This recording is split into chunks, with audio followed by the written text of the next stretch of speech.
আসসালামু আলাইকুম এভরিওয়ান, সবাই কেমন আছেন? আশা করছি সবাই ভালো আছেন। আমিও আলহামদুলিল্লাহ আল্লাহর রহমতে ভালো আছি।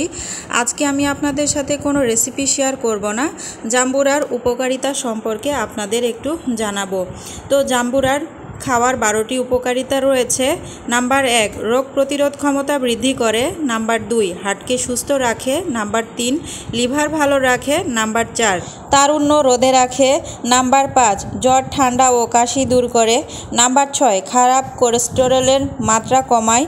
নাম্বার 7, পেশি ও টান লাগা দূর করে। নাম্বার 8, অ্যানিমিয়া প্রতিরোধ করে। নাম্বার 9, ক্যান্সারের ঝুঁকি কমায়। নাম্বার 10, ডায়াবেটিক্স নিয়ন্ত্রণে রাখে। নাম্বার 11, দাঁতকে শক্তিশালী করে। জাম্বুরা শরীরের খারাপ আমিষ এবং চর্বি ভেঙে ফেলে, বার্ধক্য দূর করে, চর্মরোগ ভালো করে। এছাড়া জাম্বুরা মুখের রুচি বাড়ায়, পেট ভালো রাখে, বাড়তি ওজন কমায়, ঠান্ডা ও জ্বরের উপকারী, শরীর ও ত্বক ভালো রাখে। সর্দি জ্বর হলে কিন্তু এই জাম্বুরা খেলে অনেক বেশি মুখের রুচি বাড়ে।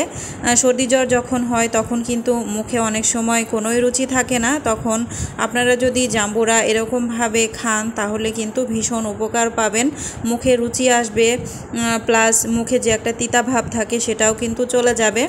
তো আমি কিন্তু মাখানো সহ কাটাকুটি সহ সব কিছুই আপনাদেরকে এই ভিডিওতে দেখানোর চেষ্টা করেছি, তাই পুরো ভিডিওটা না টেনে আপনাদের দেখার অনুরোধ রইল।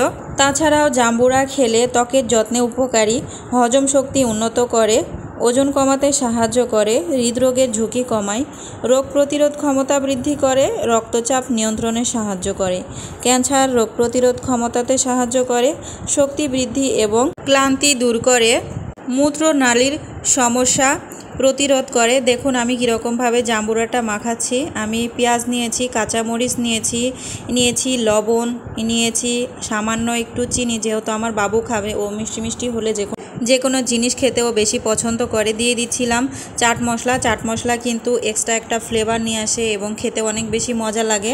আর আরও একটু ফ্লেভার বাড়ানোর জন্য দিয়ে দিচ্ছি কাঁচা সরিষার তেল, আর দিয়ে দিচ্ছি প্রাণ কাসুন্দি। আর যে কোনো মাখামাখির ক্ষেত্রে কিন্তু কাসুন্দির কোনো তুলনা নেই। অবশ্যই আপনারা মাখামাখির ক্ষেত্রে কাসুন্দিটা ব্যবহার করবেন, তাহলে কিন্তু ভীষণ মজা লাগবে। তবে এই জাম্বুরাটা খুব একটা মিষ্টি ভাব ছিল না, তিতা তিতা ভাব।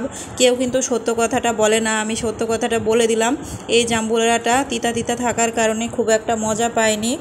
এত কিছু মশলা ভাঙার পরেও কিন্তু আমার অতটাও স্বাদ লাগেনি। তো বন্ধুরা, আমার জাম্বুরা মাখানোর রেসিপিটি এবং জাম্বুরার উপকারিতা সম্পর্কে যেসব বললাম আপনাদের কেমন লেগেছে অবশ্যই আমাকে লাইক, কমেন্টস এবং ফলো দিয়ে জানিয়ে দেবেন।